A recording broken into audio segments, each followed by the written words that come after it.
hal-hal yang melanggar, termasuk diantaranya permintaan kepada Direksi Umum tadi ya, bahwa ijazah asli itu harus dihadirkan ya, tidak boleh kemudian hanya berbekal fotokopi.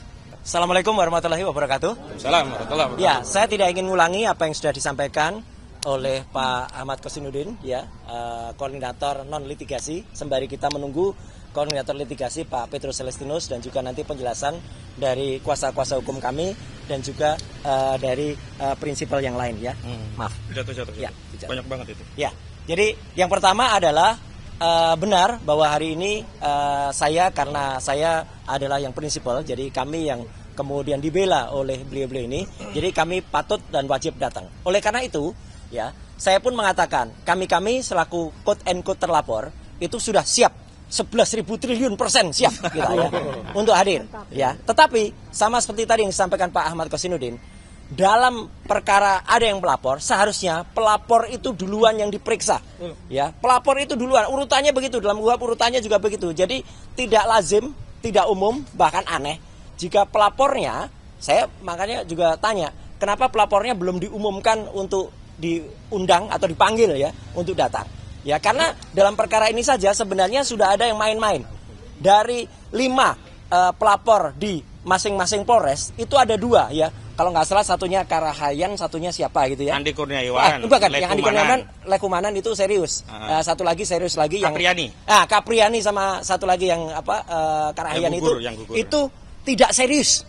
Polda harus mengumumkan juga bahwa ada pelapor yang tidak serius, sudah lapor, capek-capek Polda itu melakukan proses klarifikasi, ternyata pelapornya malah nggak hadir, ya mangkir. Harus sebutkan juga sama dong, pelapornya mangkir, ya sehingga tidak terjadi. Sudah ada 2 sebenarnya pelapor, jadi 2 itu kalau dibandingkan dengan 6 itu 1/3 dari pelapor itu gugur.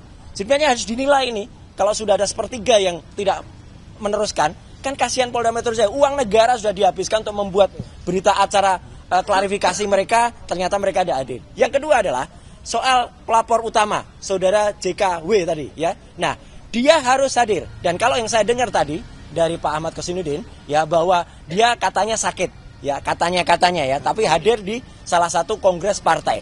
Yang paling menarik lagi, saya juga dengar konon dia meminta atau memohon, saya nggak tahu, penyidiknya yang datang ke Solo.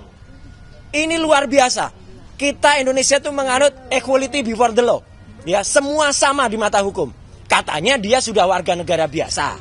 Ya, kalau warga negara biasa, ya hadir selaku warga negara biasa ke gedung Polda Metro Jaya. Jangan kemudian dia enak-enak ada di sana ngaku alasan sakit kemudian. Tapi sekali lagi, kami akan siap kalau dia diperiksa dulu. Ya gitu. Kalau sebelum dia diperiksa dulu itu namanya pelanggaran, dan sebenarnya beberapa saksi pelapor itu juga saya dengar beberapa juga belum hadir. Jadi tidak bisa dipaksain begitu saja. Ya, jadi sekali lagi saya selaku salah satu yang konon terlapor ya, sudah terlapor sih. Kami siap, tapi kami menunggu ya proses ini berlangsung dengan sangat baik. Jadi tidak ada kemudian hal-hal yang melanggar, termasuk diantaranya permintaan kepada Direksi Umum tadi ya, bahwa ijazah asli itu harus dihadirkan. Ya, tidak boleh kemudian hanya berbekal fotokopi. Saya mengulangi kata-kata dari Pak Kabid Humas ya, ketika ditanya teman-teman, Pak itu asli atau fotokopi? Fotokopi. Asli atau fotokopi? Fotokopi. Nah, apa bisa hanya berbekal fotokopi naik ke penyidikan? Ini aneh juga. Harusnya ada yang asli, bukan sekedar fotokopi. Jadi saya kira itu yang saya lakukan, dan penjelasannya adalah kami selaku prinsipal ya mendukung penuh upaya yang sudah dihasilkan oleh teman-teman kuasa hukum kami, baik yang non litigasi maupun litigasi, dan kami berterima kasih kepada beliau-beliau ini, dan juga kami berterima kasih kepada media. Sekian, terima kasih. Wassalamualaikum warahmatullahi wabarakatuh.